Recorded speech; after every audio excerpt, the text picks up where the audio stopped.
मार्च को एक कंप्लेन आया था एक डॉक्टर के द्वारा कि उनके अकाउंट से फर्जी तरीके से पैसे की निकासी कर ली गई है। उसी में अनुसंधान किया गया। ये केस साइबर थाना में दर्ज किया गया था और साइबर थाना के द्वारा इसमें बहुत ही बेहतरीन अनुसंधान किया गया है इसमें। और जो बात खिल के आ रही है वो बहुत ही चौंकाने वाली है। इसमें फिंगरप्रिंट की क्लोनिंग कर ली गई थी और उसके तहत अकाउंट में पैसे निकाले गए थे। और जब इसमें हम लोग जांच करने पहुंचे तो पता चला कि कई लोगों के फिंगरप्रिंट्स निकाले गए हैं। उनका फर्जी फिंगरप्रिंट बना लिया गया है और उससे इस तरह की धोखेबाजी की जा रही है। इसमें ये लोग करते क्या थे कि विभिन्न जगहों से चाहे वो अलग अलग डॉक्यूमेंट्स हो जहाँ पे भी उनका फिंगरप्रिंट रहता हो, या तो वो CSP पे हो या फिर कोई डीड वगैरह हो, उसको क्लोन कर लेते थे, उसका कॉपी बनवा लेते थे और उस कॉपी को इस मशीन के थ्रू, ये जो मशीन है इसके थ्रू बनवा के इस तरह का बनवा लेते थे जिसमें फिंगरप्रिंट बना रहता था। इन सभी पे अगर ध्यान से देखेंगे तो फिंगरप्रिंट का प्रिंट किया हुआ है इसमें, और इस प्रिंट का इस्तेमाल करके वो लोग जहाँ बायोमेट्रिक इस्तेमाल होता है वहाँ लगा कर अकाउंट को खाली कर लेते थे। इसमें जो हम लोग को मिला है करीब 250 लोगों के फिंगरप्रिंट हैं।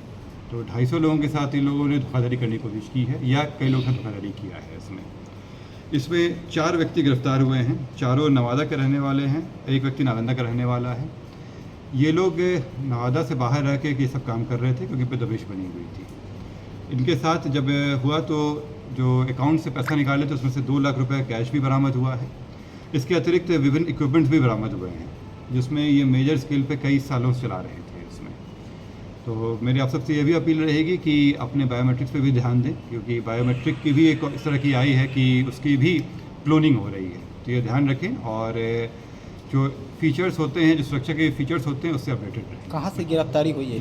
ये गिरफ्तारी राजगीर से की गई। सभी लोग कौन कौन लोग हैं? नॉलेज कुमार हैं जो वारसलीगंज के रहने वाले हैं, अनिल कुमार ये मुफस्सिल थाना के रहने वाले हैं, राजकुमार वारसलीगंज के, और राम बाबू कुमार सरमेरा नालंदा जिला के।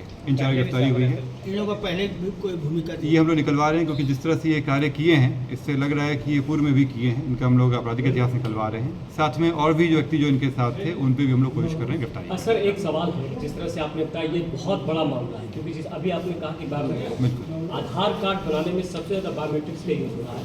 गवर्नमेंट ऑफ इंडिया की अगर हम बात करें तो गाँव पे काम करेंगे। Nawada is a cyber hub in all over India, सबसे ज़्यादा केसेस यही आ रहे हैं।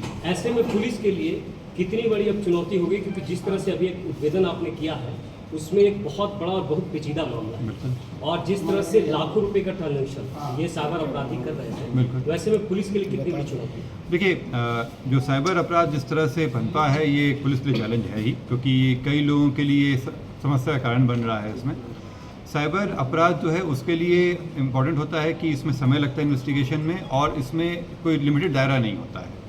साइबर अपराध कहीं से भी किया जा सकता है। तो इसके लिए नवादा पुलिस में जो साइबर थाना है उसमें काफ़ी ट्रेंड लोग हैं, और आप ये देख भी सकते हैं कि किस तरह से बारीकी से उन्होंने इन्वेस्टिगेशन किया और इसको निकलवाया। सर लोगों को जागरूकता के लिए कुछ नहीं करते? मैं इसमें आता हूँ। जिस तरह से इसमें जो आप बताया कि 4 मार्च को ये केस हुआ था और आज का उद्भेदन भी कर लिया गया है, तो इसमें समय लगता है और जटिल होता है, और इसमें जो नए जो आ रहे हैं टेक्नोलॉजी उसका इस्तेमाल करना होता है। लेकिन नवादा पुलिस के पास काफ़ी उन्नत क्वालिटी के इन्वेस्टिगेटर्स हैं और थाना भी काफ़ी सुचारू रूप से काम कर रहा है।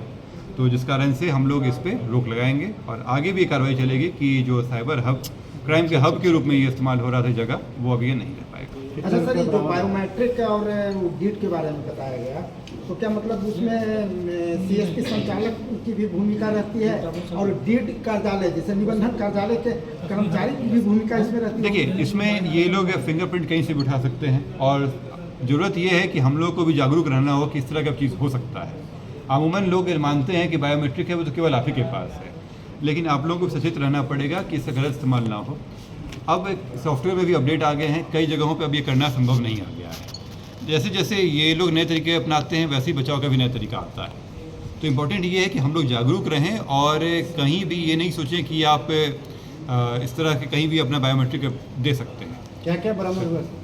बरामदगी आपको पूरा हम लिस्ट दिए हैं इसमें जो बरामदगी हुई है, मोबाइल है 7, लैपटॉप 2 है, चेकबुक, ATM कार्ड वगैरह मिले हैं, 2 लाख रुपए कैश है इसमें, एक स्टैम्प मेकिंग मशीन है जो ये रहा है, और इसके साथ नकली फिंगरप्रिंट जो हैं वो 255 है।